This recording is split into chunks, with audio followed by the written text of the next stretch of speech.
Morning, everybody. Good morning.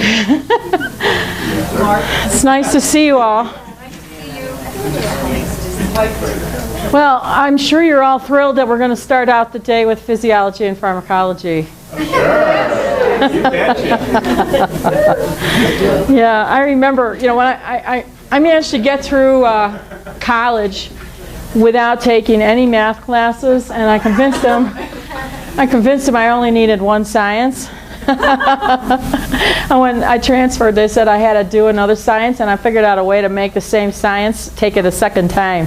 I am not a science person, and Carol is, so you got the range here. And but one thing I can tell you is if you take notes when you're getting a complex topic like physiology and pharmacology, this is how I managed to pass when I went on to be an alcohol drug counselor, because you had to pass that.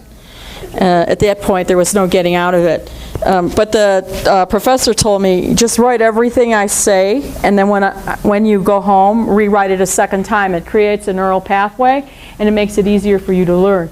So, of course, being a child of alcoholic parents, I wrote it about 10 times. But I now know it. So I have the version that is how I managed to put it into my head so it would stay there. So hopefully it'll work for you. So the first thing I want to tell you is I don't want to talk about physiology and pharmacology when I'm talking to a class of advocates, because they'll check out and flip out. So it's better to just sort of be talking it through and then go back to the points as you go forward. So Jack, is it all right if I pick on you today a little bit? All right, no dancing. No, you said you wouldn't. I'm inconsistent. That was yesterday.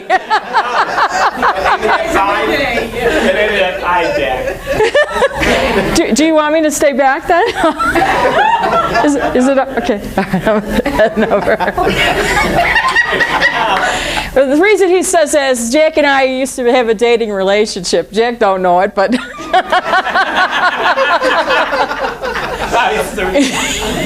we went to high school together. And Seriously? Yeah, didn't you know that? Jack and I went to high school together. Back in that day, 18 was the drinking age, and when we graduated, we went out for a few drinks. And I'll tell you something about Jack. He has one drink, and he relaxes. He has two drinks, and he starts talking, and you cannot shut him up. And then on the third drink, we have to cut him down from the chandelier. That's how he's been. He's like that in high school. And me, I have to tell you, I'm Irish. I have one drink, I feel absolutely nothing. In fact, I don't feel relaxed like Jack does on one till I have 6. Okay? And then when I start, well, with me it's not talking, it's like dancing and singing and everything and carrying on. Well, when I get to that point, I don't need 6, I need 10, 12 drinks. And when you're cutting me down from the chandelier, maybe we're talking a case. Okay? That's how I am. And Jack still put up with me, although I'm an expensive date. And we hang out together, and at our 5-year reunion we get together. And I got to tell you about Jack. He has one drink, and he's relaxed. He has 2 drinks. I can't shut him up. He has 3 drinks, and we're prying him off the chandelier. Now, I'm expecting to have like a big, like almost a case of beer and carry on. But for some particular reason, this day I only had 6, and I was flat on my keister.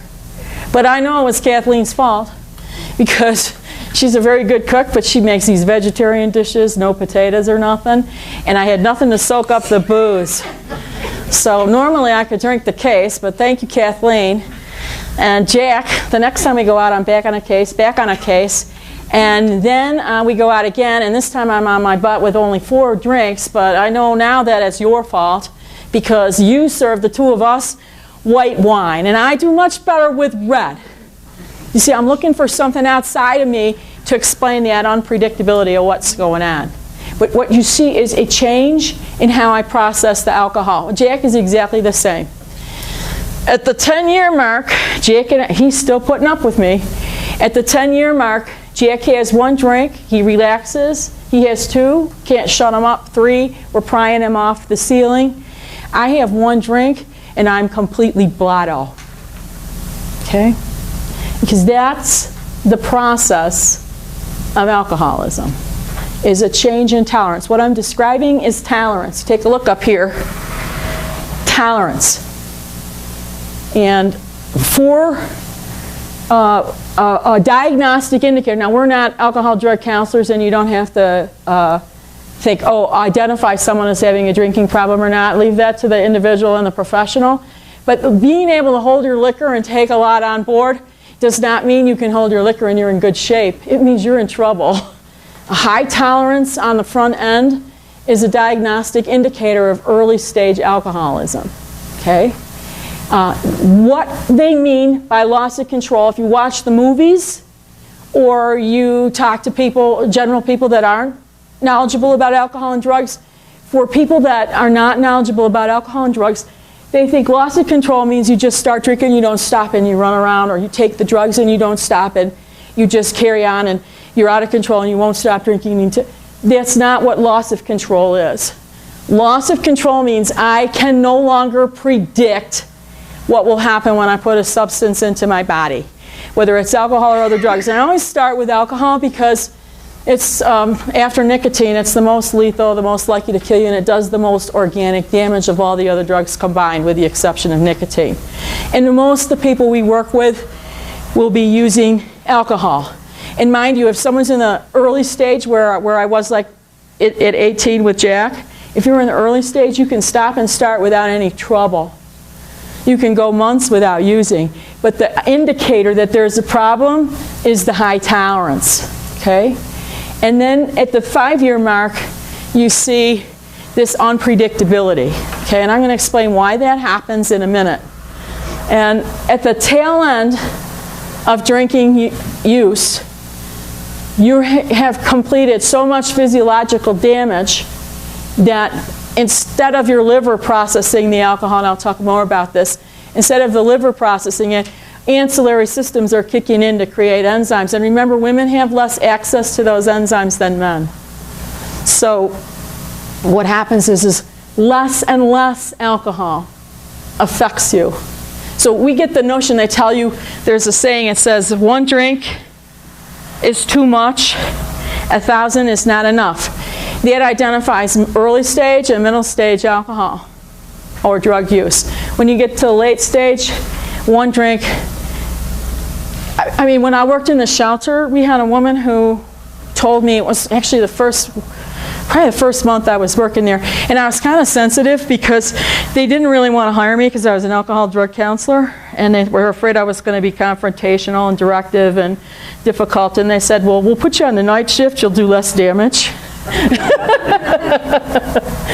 And they said, we don't want you pointing out everyone and identifying everyone, because people don't like being around alcohol and drug counselors. They think we're like taking their inventory and counting their drinks, which we're not, but the fact remains is they put me on the night shift, and that is the truth. They did put me on the night shift. They left me there for 12 years. But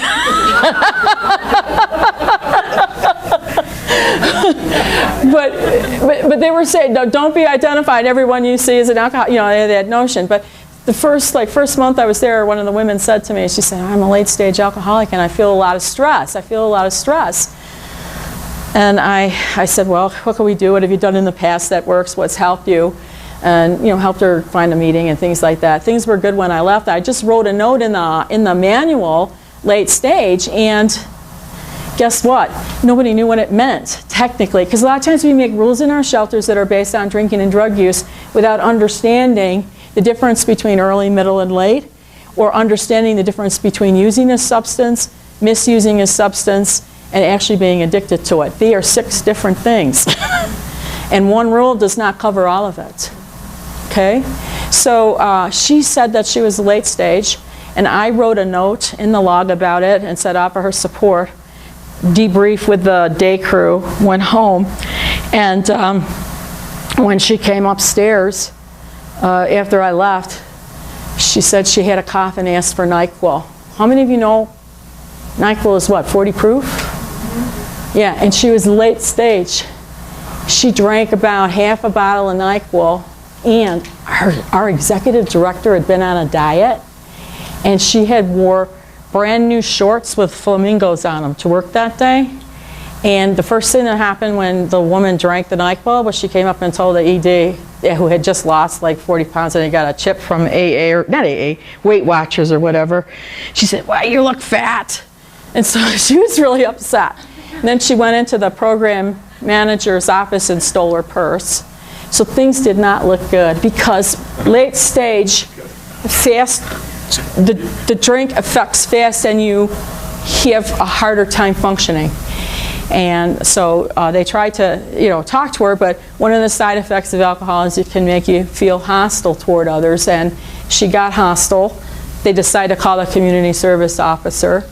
When the CSO showed up, things escalated, and she wound up getting arrested. So it was horrible and ugly, but it was a training issue, because had the shelter been aware that NyQuil would not have been an option. So one of the things that I talk to advocates about and how to make your shelter accessible and safe and still treat women with dignity and make sure they have access to what they need is don't have mouthwash with alcohol in it. It's a trigger for people with late stage. Don't have cough medicine with alcohol in it. It's a simple, that way if someone wants their cough medicine or they want their, you're not making it hard for them. They have access to it, but you're removing something that could cause substantial risk and harm to people who are already stressed out. Because with alcoholism and other drug addiction, stress equals craving, and craving is followed by use unless there's support. And in many confidential shelter settings, we don't have the dollars or the money to have an alcohol drug counselor on staff. We often don't have people that are really knowledgeable about alcohol in depth, but you can reduce probably half of your problems by making that simple change in what you have in your program, just to make it more accessible. Okay? Now, I won't stay on that story. I'm going to move forward because that's the difference between early, middle, and late. And this is what tolerance is. Tolerance is physiological. Tolerance is also brain. And I'll talk about that momentarily. But I want to talk to you about, so the first thing we see in a physiological sense with alcoholism or other drug addiction is high tolerance. You can take a lot on board. Then you see a shift and you can't predict what you're going to do. Then what happens is you get toward the tail end is just a little bit can take you to places you don't want to go, okay, because of the damage. The next thing that happens is continued use in spite of adverse consequences. That means you keep on doing it. And there are two reasons you keep on doing it. The first is because the brain is affected. You don't necessarily recognize how overly involved you are in a relationship with substances. The second thing that happens, and again, I'm talking about alcohol because it is the easiest one to demonstrate, and it is the hardest. And most people who use alcohol have the greatest damage. When you use other drugs, they still work on the liver pathway and the neural pathways and things, but alcohol is the worst, which is why we're talking about it.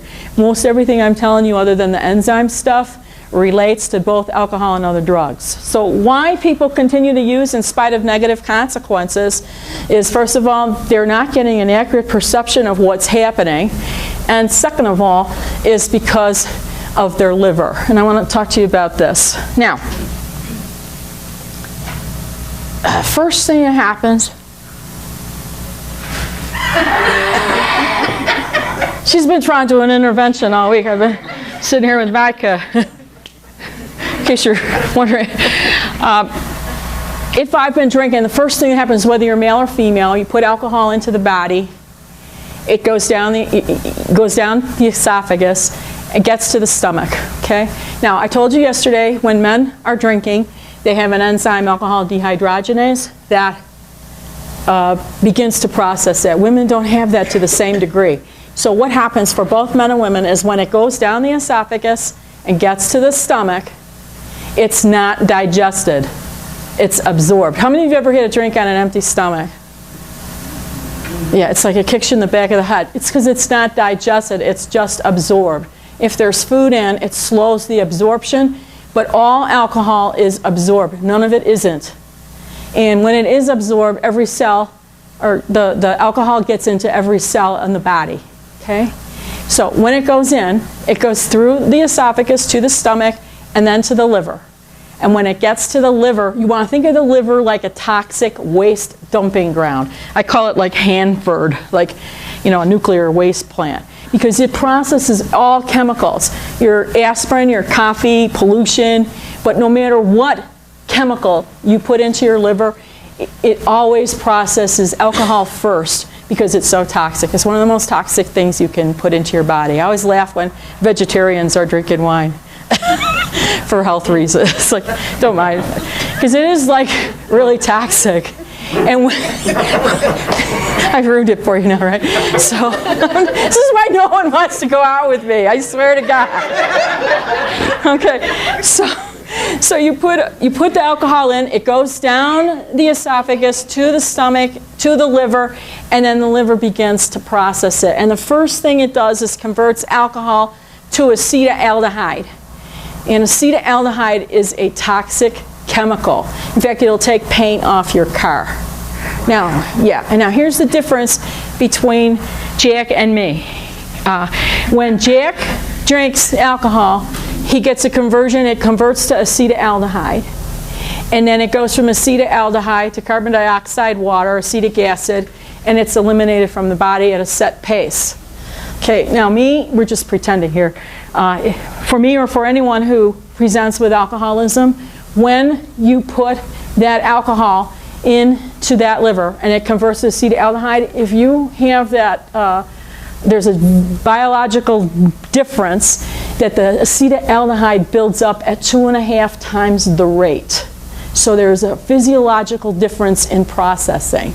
Okay, a physiological difference in processing. And what that means is, for the person who carries the acetaldehyde at 2.5 times the rate, in the early stages of drinking, they appear to function better.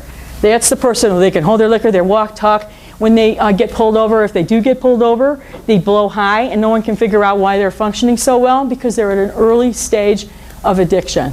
It's high, 2.5 times the rate it takes. So, and you want to think about alcohol like, now I'm going to pick on Ray. He's in my line of vision. Equal opportunity. If I stuck you with a pin, Ray, how would that feel? It hurt. It hurt. Okay, I'm going to put alcohol on it. How does that feel? Burn. It burns. Now, if you hold that alcohol, that burning is an initial stimulatory response. That's what you get, okay? But if you hold the cloth on it with the alcohol, it goes numb, right? First it burns and then you go numb. People with early stage addiction have a higher stimulatory response that lasts longer. Okay, so that is why they're functioning, carrying on, and doing just fine.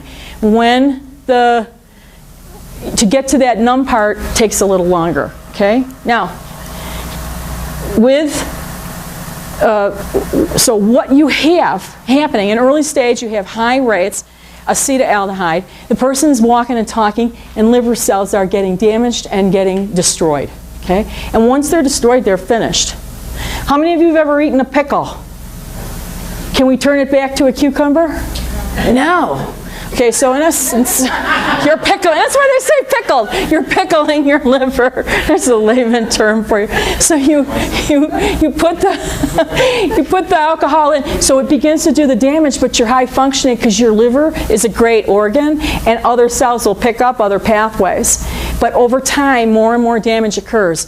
And as the damage occurs, that's why you can't predict what will happen, because it's unpredictable which cells in the liver are functioning at that moment. They come and go, and so you're up and down there in that middle stage period where it becomes unpredictable. You get to late stage, you have a lot of damage to the liver. It no longer can handle the alcohol load, and so what it does is it kicks in these side things to help process it, to keep body and soul together.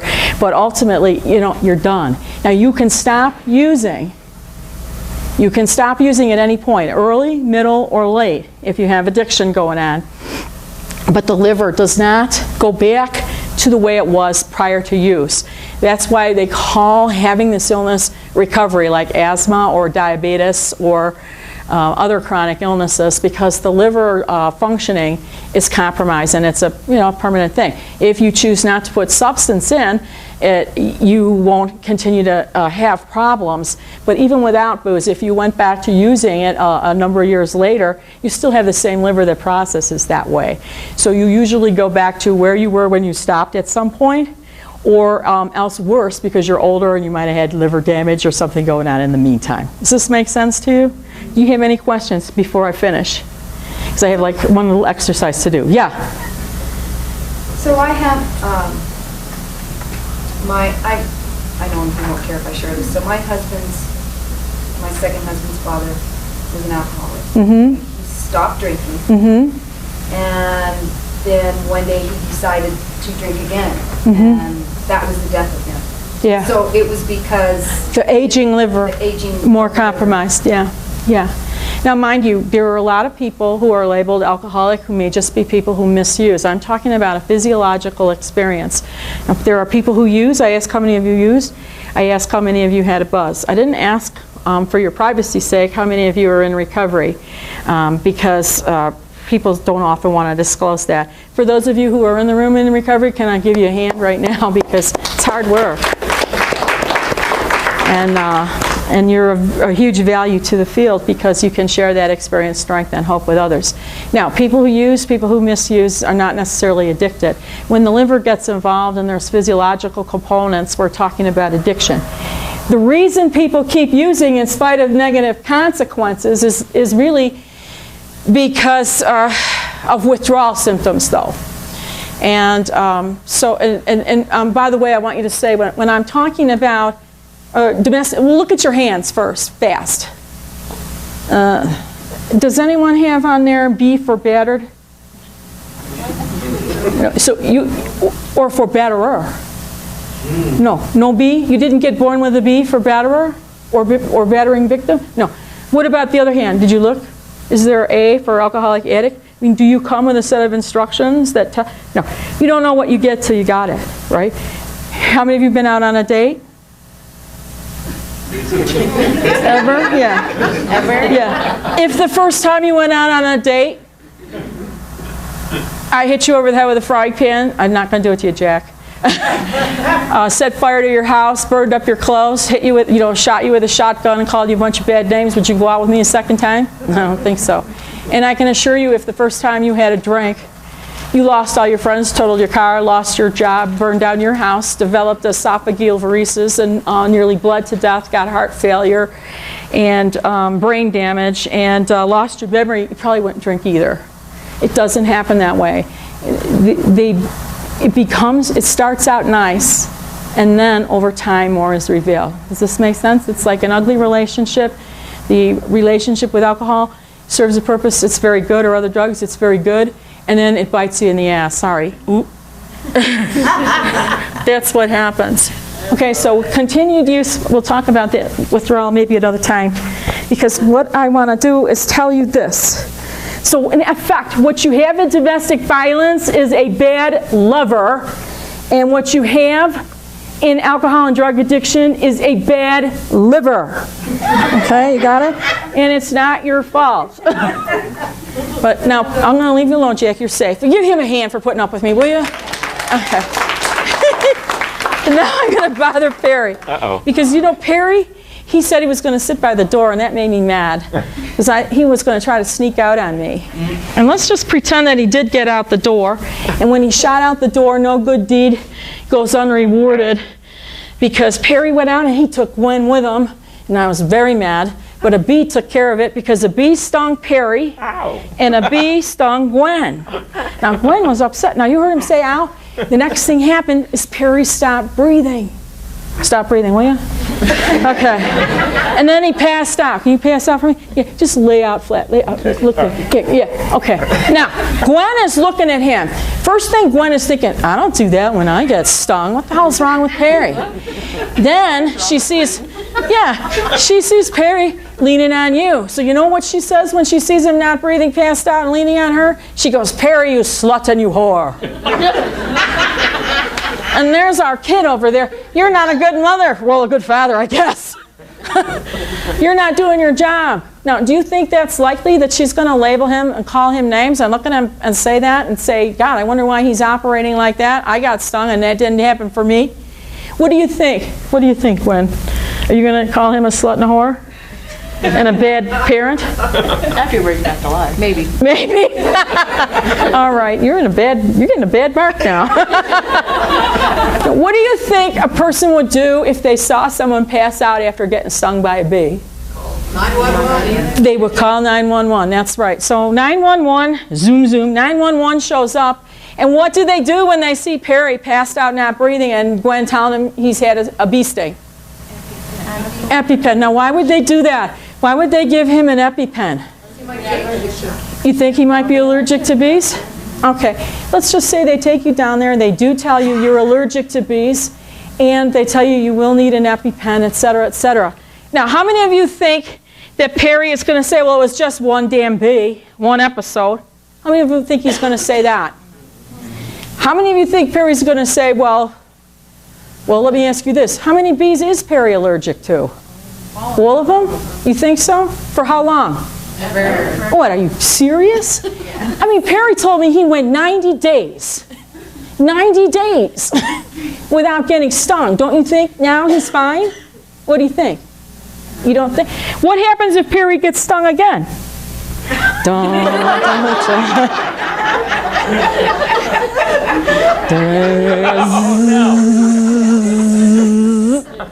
What happens with each subsequent sting?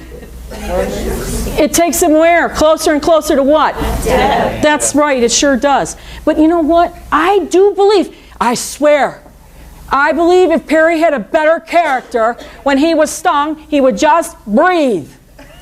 What do you think? Does that make sense? No. It doesn't. Well, aren't you in denial? Now, let me ask you the next question. You know what? What if he had what if he went to church more often and prayed harder about it? Don't you think he could just overcome this? Oh, come on. Are you serious? Don't you think he has a significant character flaw? He's allergic to? Bees. For how long? Ever. Okay, now I want to ask you. Suppose he carries an EpiPen. He doesn't wear cologne. He stays away from bright colors, and he puts netting up over his bed. Can he still die from a bee sting? Yes. You think he could? Yes. You don't think it would be his fault?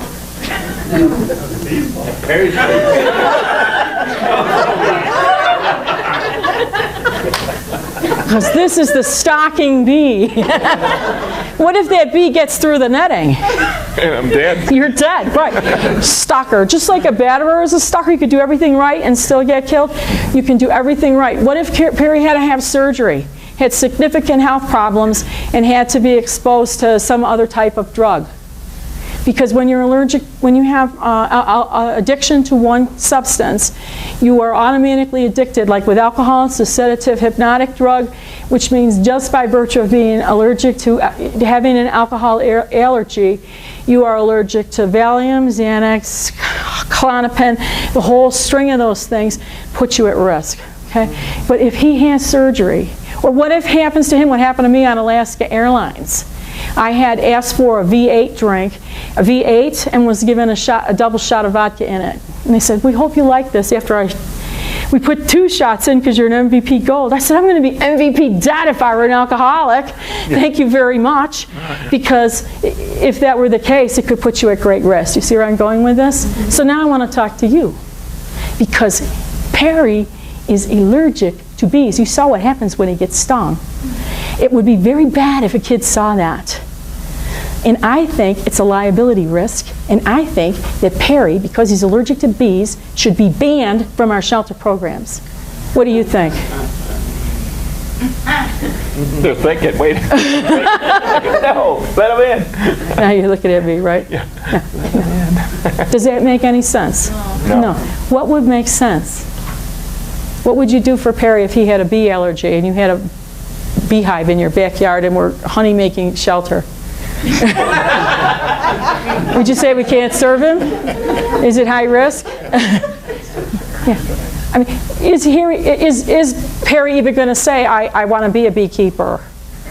No. What you're going to do is you're going to try to create a safety plan to help him stay safe and heal and recover and manage. And we'll do the best we can, but we can't guarantee that he's going to be 100% safe. And with people with addiction issues, you do the best you can. You can't guarantee that they're going to be 100% safe, but you do the best they can, because it is a physiological illness. It is not a character flaw. If you know, for battered women, I mean, we did not want a label.